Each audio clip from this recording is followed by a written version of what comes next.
बिना देखे तेरी तस्वीर बना सकता हूँ, बिना मिले तेरा हाल बता सकता हूँ। अरे मेरी मोहब्बत में इतनी ताकत है कि तेरे आँख के आंसू अपनी आँख से निकाल सकता हूँ।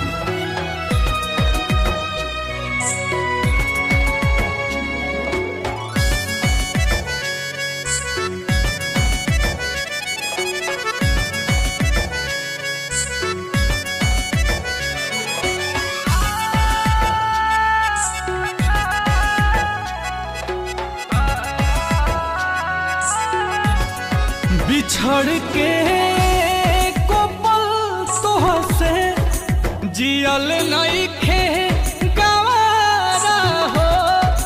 कह कैसे उमर भरला सनम करब गुजारा हो।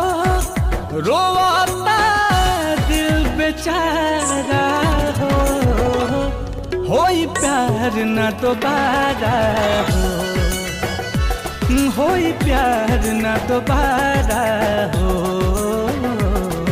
होई प्यार न दोबारा हो, होई प्यार न दोबारा हो।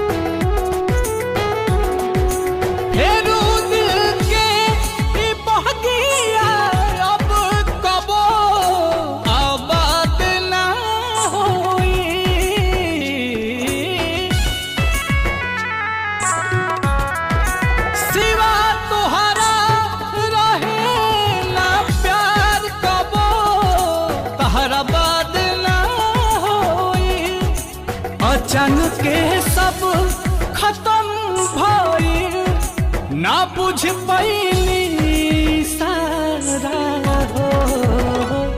होई प्यार न दोबारा हो, होई प्यार न दोबारा हो,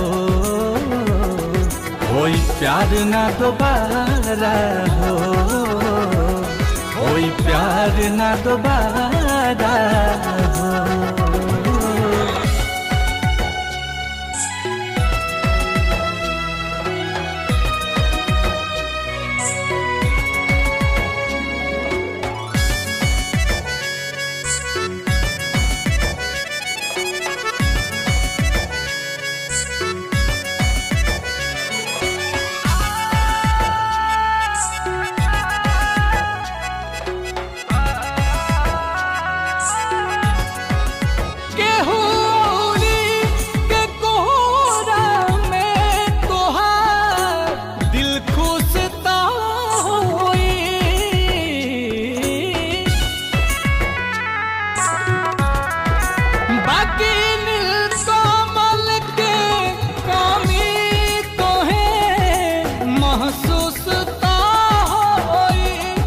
नजर के सामने आंसू के ना पैबू नजारा हो।